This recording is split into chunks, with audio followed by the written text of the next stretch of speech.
របស់យើងមានសកម្មភាពធ្វើនៅលើខេត្តចំនួន5នៅក្នុងស្រុក10អញ្ចឹងយើងមានក្រុមគោលដៅរបស់យើង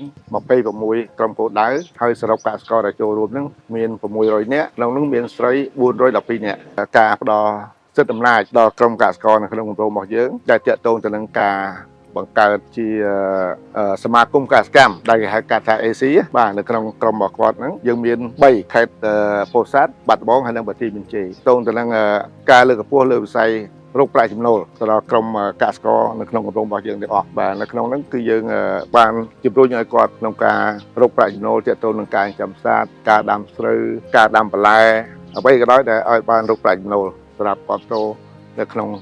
សហគមន៍របស់គាត់ឬក៏ក្នុងគ្រួសាររបស់គាត់ហើយមួយទៀតក៏គាត់បានទទួលទុនពីគម្រោងអភិវឌ្ឍសហគមន៍របស់យើងដែរទាក់ទងទៅលើការទុនការដាំដុះស្រូវទុនជួយទៅលើការចិញ្ចឹមជ្រូកចិញ្ចឹមមាន់ហើយនិងគ្រាប់ពូជដាំបន្លែផងដែរបាទខ្ញុំចូលគម្រោងអង្គការកណាបាត់បងហ្នឹងតាំងពីឆ្នាំ2022ណាហើយកាលពីមុនខ្ញុំអត់តាន់ចូលគម្រោងខ្ញុំធ្វើស្រែធ្វើចិញ្ចឹមសត្វដាំបន្លែតាមរបៀបទម្លាប់ចាស់ដល់ពេលខ្ញុំចូលគម្រោងកណាបាត់បងទៅខ្ញុំធ្វើដាំបន្លែតាមបច្ចេកទេសដូចជាចំន់បច្ចេកទេសហើយធ្វើស្រែបវសហើយកាលពីដើមអត់ដែលដឹងថាបវសយ៉ាងម៉េចដល់ពេលយើងចូលគម្រោងអញ្ចឹងដឹងថាស្រែបវសហ្នឹងវាធ្វើស្ទូងសូមមួយដើមណាស្ទូងសូមមួយដើមរួចហើយទើងអាចធ្វើស្រែបវសហ្នឹងវាចំណេញបានផលច្រើនយើងចំណាយដើមទុនតិចហើយក្រោយពីហ្នឹងមានតាំងពីសំប្រាក់យើងធ្វើស្រែវាស់ដៃយកដៃគ្នាអញ្ចឹងទៅធ្វើបវសហ្នឹងណានៅក្នុងការធ្វើស្រែបវសនេះគឺយើងត្រូវស្ទូងវាម្ដងឲ្យអត់បានជាជួរដើម្បីកាត់បន្ថយពូជហើយនឹងឲ្យងាយស្រួលក្នុងការដកស្មៅហើយធ្វើស្រែបវសនេះយើងប្រើជីកំប៉ុស្តយើងមិនបាច់ជីគីមីទេ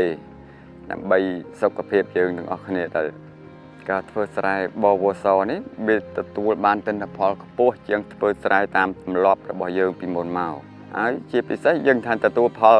ល្អហ្នឹងថាមិនដូចចំណេញពូចាចំណេញជីយើងខ្ញុំបានចូលបណ្ដុះបណ្ដាលខាងអង្គការករណាដាំបន្លែចិញ្ចឹមមាន់ធ្វើស្រែហើយយើងខ្ញុំទទួលបានសម្ភារៈរបស់ដូចជាធុងដូចជាកញ្ចែបបូមទឹកដូចជាប្រដាប់អូសស្រូវស្ទូងហ្នឹងណាហើយនឹងខ្ញុំបានទទួលកម្ចីទុនកម្ចីពីករណានៅបាត់ដំបងយកមកប្រើប្រាស់ខ្ញុំបានចូលរួមជាមួយគម្រោងអង្គការកណាបាត់បងនេះតាំងពីឆ្នាំ2022មកឃើញថាពេលដែលគម្រោងមកដល់គាត់បានចុះបណ្ដុះបណ្ដាលដល់សហគមន៍របស់ខ្ញុំដូចជាវគ្គបណ្ដុះបណ្ដាលការដាំដំណាំនេះហើយការធ្វើស្រែបវសចាការចិញ្ចឹមមាន់គាត់បានបណ្ដុះបណ្ដាលដល់ខ្ញុំបានអនុវត្តធ្វើតាមគាត់ឃើញថាការធ្វើជីកំប៉ុស្តតាមគាត់បង្រៀននឹងមកការដាំបន្លែរបស់ខ្ញុំវាបានផលវាជួយដល់សុខភាពជួយទៅដល់ក្នុងសហគមន៍របស់យើងធ្វើផលិតជីកំប៉ុស្តបានច្រើនយល់ដឹងពីធ្វើបែបធម្មជាតិហ្នឹងមិនប៉ះពាល់ដល់សុខភាពគ្រប់គ្នាហើយការដាំបន្លែនេះខាងគម្រោងសាលារៀនគេសាលាទទួលទិញយកទៅធ្វើម្ហូបឲ្យក្មេងៗហូបនៅសាលារៀននៅក្នុងក្រុមខ្ញុំអាចទទួលបានទីមួយការណែនាំឲ្យនាងខ្ញុំធ្វើតាំងពីរៀបចំដីអីឡើងទៅហើយទី2គាត់ផ្ដល់ទុនជាទុនបង្វិលឲ្យនាងខ្ញុំហ្នឹងសម្រាប់យកមកទិញដូចជាពូជដូចជាអីប្រើប្រាស់នៅក្នុងដំណាំខ្ញុំហ្នឹងទី3គាត់បានឲ្យដូចជាធុងសម្រាប់យើងលាយជីធ្វើអីហ្នឹងបានយកមកដាំលាយជីយកមកបាញ់នៅដំណាំខ្ញុំចាដែលខ្ញុំបន្តបានចូលជាគម្រោងហ្នឹងខ្ញុំដាំបន្លែច្រើនតែបន្ថយបន្ថានអត់មានដឹងថាពិធីដាំយ៉ាងម៉េចលេជីដាក់យ៉ាងម៉េចប្រើថ្នាំយ៉ាងម៉េចហ្នឹងខ្ញុំច្រើនតែបន្ថយបន្ថានអត់បានដឹងទេតែដល់ពេលខ្ញុំចូលជាគម្រោងនេះទៅខ្ញុំអាចយល់ដឹងច្រើនតាំងពីរបៀបធ្វើដី របៀបដាំកូនរបៀបថែទាំទទួលបានល្អជាងមុន មុននឹងចូលកម្រងជីវភាពពីមុនមក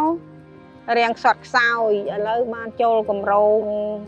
បច្ចេកទេសធ្វើជាស្រែធ្វើជាបន្លែបណ្ដោះបណ្ដាលចាំមន់នេះធូរធារជាងមុន លទ្ធផលសម្រាប់បាននៅក្នុងគម្រោងក្នុងឆ្នាំ2025ហ្នឹងគឺតាក់ទងសំខាន់យើងមានច្រើននៅក្នុងហ្នឹងការដាំដុះដំណាំស្រូវរបស់គាត់ការប៉ាត់ប្រមាណរបស់បុគ្គលិករបស់យើងហ្នឹងតាក់ទងនឹងការជ្រោកកាត់ប្រើប្រាស់របស់កសិករគឺឃើញថាដំណាំស្រូវរបស់គាត់ក្នុងឆ្នាំហ្នឹងវាហុចផលប្រយោជន៍ច្រើនដោយសារបានទឹកគ្រប់គ្រាន់អញ្ចឹងទិន្នផលរបស់គាត់បានកើនឡើងជាងឆ្នាំទៅវិញហើយមួយទៀតតាក់ទងទៅនឹងការចំសាទគឺគាត់មានសកម្មភាពពេញមួយឆ្នាំបាទដើម្បីរកប្រាក់បាយសម្រាប់គ្រប់គ្រងគ្រួសាររបស់គាត់